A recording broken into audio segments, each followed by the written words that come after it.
This is the House Judiciary Non-Civil Committee meeting. This is, I guess, a continuation, really, of a meeting we had yesterday. We had consideration of, there are two bills on consideration for today, both of which were discussed, and we took testimony yesterday. Both bills, we ended consideration of both bills out of an abundance of caution to have substitutes drawn up.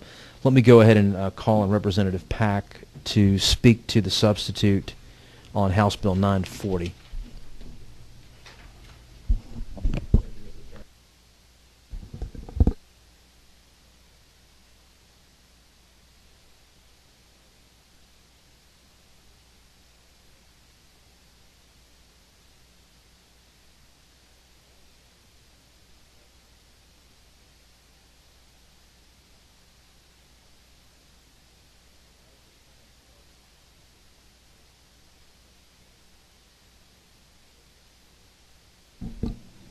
Which makes it explicit for judges to, in his or her discretion, to require that the person who are appointed or providing service submit periodic submission of interim invoices. So in a large capital case, that you wouldn't end up with the situation with a huge stack of documents and bills that the judges are required to go through at that time.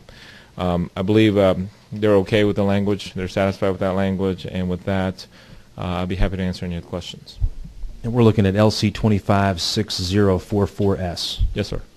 Are we, any questions for the members on any of the changes in the substitute? Ms. Abdul Salam.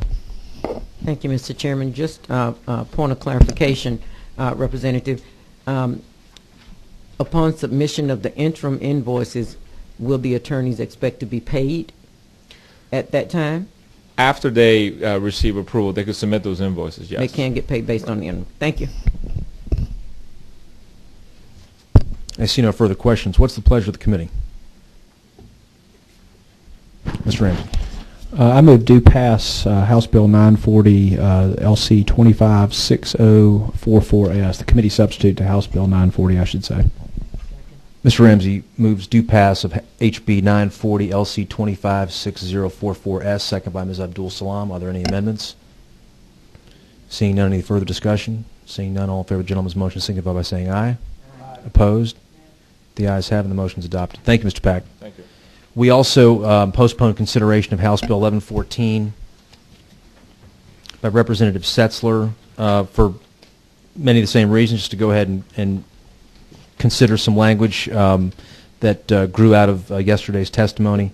We'll go ahead and recognize Representative Setzler to speak to his substitute in your folder, LC 295208S. Mr. Chairman, we're actually working off of LC 295214S. That was the one that's been modified as recently as midday today. Okay. LC 295214S. Yes, Does anyone not have that? Okay. Mr. Chairman, again, as we had extensive testimony yesterday on this bill, there was some questions had been raised about how we can clarify certain provisions of the bill that have been litigated in other states to ensure, both for purposes of clarity to the medical community, to the practitioners who perform legitimate medical services every day, and those that are might be bringing prosecutions or litigation pursuant to this code section. We want to be crystal clear on a couple provisions I'd like to highlight for the committee, and then wrap up with a small modification we've made with respect to the attorney's fees provision. There are no changes on page 1 of the bill. On page 2, though, I'd like to direct members of the committee to lines 27 through 47, and I'll highlight the modifications that have been made. Again, furthermore, really for the intent of providing clarity, we have taken what was 2 sections and split them out into 5 sections. If you recall, the 5208 substitute had some long compound sentences with lots of references. We've split this out into 5, so it's very, very clear. What in essence we've done is subsection 1 and 2 deals with conditions in which the patient can provide consent. They're competent to do so. They're lucid and able to consent to a variety of different procedures. Subsections 3 and 4 deal with advanced directives, do not resuscitate orders, and the whole variety of like circumstances provided under Georgia law. And then subsection 5 deals with the advocacy. We did give it its own subsection there. On subsection 1, again, what we've done is we've separated out in the substitute, again, to provide further clarity, a difference between the withholding of care and the providing of care and medical treatments. Okay. If you think about the providing of care and medical treatments, those that are, frankly, the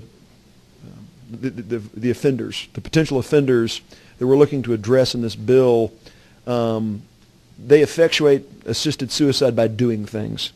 The idea that someone's going to withhold or take someone off of a respirator or in kidney dialysis as directed by a patient, those actions do not constitute assisted suicide. It's not intended here.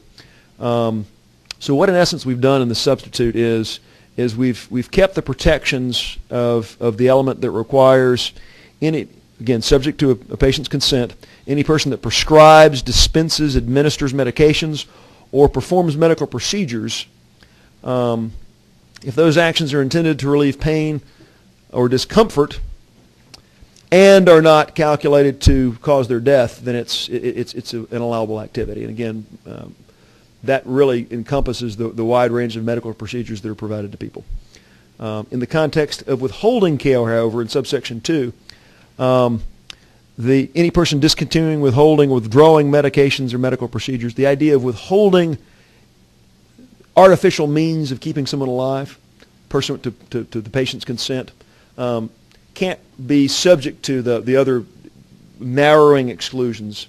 For example, if someone's on kidney dialysis and they say, "Doctor, you know what, I've been on this for long enough, I've talked to my family, I want to come off of dialysis, I'm going to let nature kind of take its course." Well, the discontinuation of kidney dialysis is not intended to relieve pain or discomfort. It's just a recognition that they're going to allow nature to take its course. So that narrowing provision, if you can follow the logic of this, that would have required the element of relieving pain and discomfort, that narrowing provision doesn't apply to the discontinuance of medical care. So that was, we separated those out so that there wouldn't be unintended absurdities in the way the law worked. And frankly, in talking to the Medical Association, there were some concerns that given the narrowing language, that there could be legitimate, again, taking someone off of kidney dialysis, if it was required to be demonstrated to relieve pain or discomfort, then that wouldn't really apply. So folks who, physicians and medical professionals who are part of that under the base bill would not have been covered. So we've parsed this out to make sure it covers and frankly exempts from any kind of criminal or civil responsibility a broad array of activities to make it more appropriate with the intention of the bill. That also applies in subsection 3 and subsection 4, just not with respect to consent, but in subsection 3 and subsection 4, that deals with advanced directives. Okay, so 1 and 2 deals with consent, both with withholding and then separately from prescribing and delivering, and then subsections 3 and 4, again, in the context of advanced directives.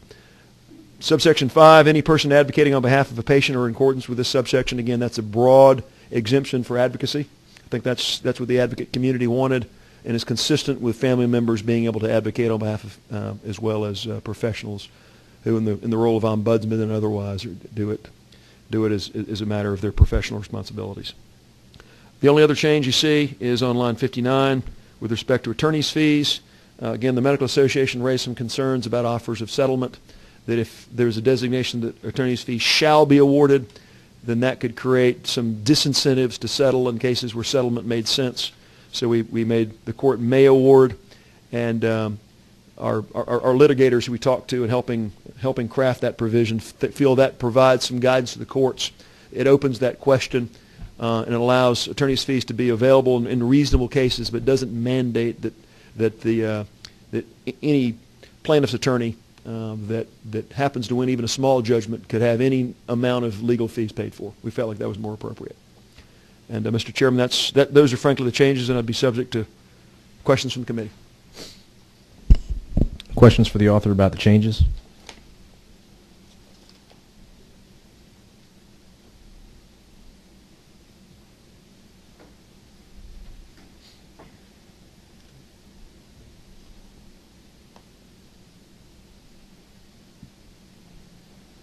Seeing none, what's the pleasure of the committee?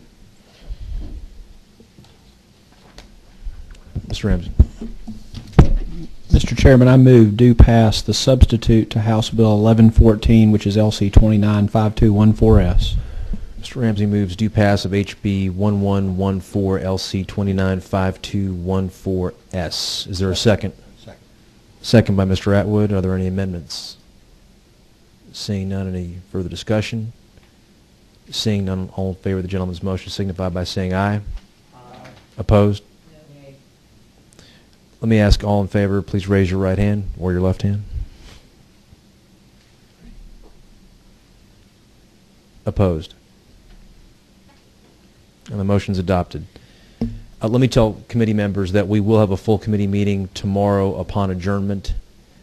And that is, while tomorrow may be a little bit of a later day, that is so that authors of bills that do move can appear in front of rules on Thursday morning. So please look out for a notice for a full committee tomorrow upon adjournment. Of course, the agenda will be attached.